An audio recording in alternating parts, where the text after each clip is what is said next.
தமிழ்நாடு உலக முதலீட்டாளர் மாநாட்டை சென்னை வர்த்தக மையத்தில் முதலமைச்சர் மு.க. ஸ்டாலின் துவங்கி வைத்தார். முதலமைச்சர் முன்னிலையில் சிங்கப்பூர் மேயர்ஸ் நிறுவனம், Mitsubishi, TVS, JSW energy, Hyundai, Pegatron உள்ளிட்ட நிறுவனங்கள் சுமார் 1 லட்சம் கோடி ரூபாய்க்கு புரிந்துணர்வு ஒப்பந்தங்கள் செய்துள்ளன.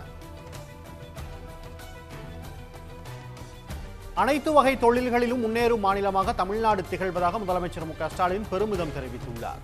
உலக முதலீட்டாளர்கள் மாநாட்டில் உரையாற்றிய அவர், கூடுதல் முதலீடுகளை ஈர்ப்பதன் மூலம் இந்த மாநாடு தொழில் வளர்ச்சிக்கு வழிவகுக்கும் என்றார்.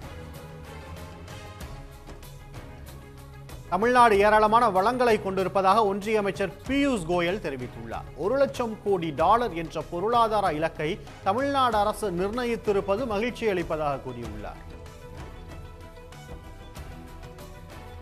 குடும்ப அட்டைதாரர்கள் பொங்கல் பரிசு தொகுப்புடன் 1000 ரூபாய் ரொக்கம் பெறுவதற்கான டோக்கன் விநியோகம் ரேஷன் கடை ஊழியர்கள் வாயிலாக தொடங்கியுள்ளது. 10ஆம் தேதி முதல் 14ஆம் தேதி வரை பொங்கல் பரிசு தொகுப்பு வழங்கப்படும்.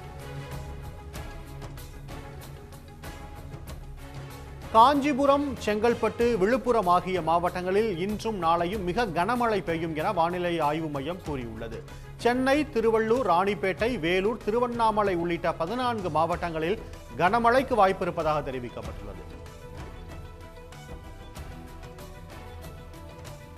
விருதுநகர் மாவட்டம் சிவகாசியில் பெய்த தொடர் மழை காரணமாக சிறுகுளம் கண்மாய் நிரம்பி அருகிலுள்ள சிறுகுளம் காலனிக்குள் மழைநீர் புகுந்தது.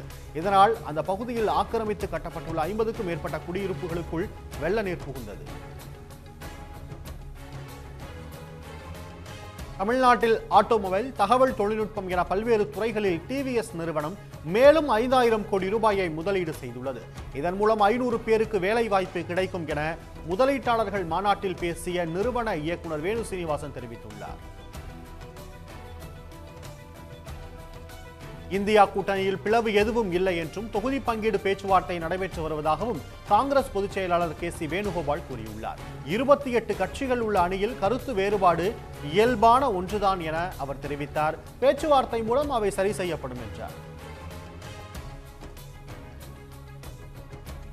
இந்தியா கூட்டணியில் தொகுதி பங்கீடு குறித்து பொங்கலுக்கு பிறகு முடிவெடுக்கப்படும் என சமாஜ்வாதி கட்சி தலைவர் அகிலேஷ் யாதவ் கூறியுள்ளார். இந்தியா கூட்டணியில் இடம்பெற்றுள்ள கட்சிகள் கலந்து பேசி இறுதி முடிவை எடுக்கும் என்றார்.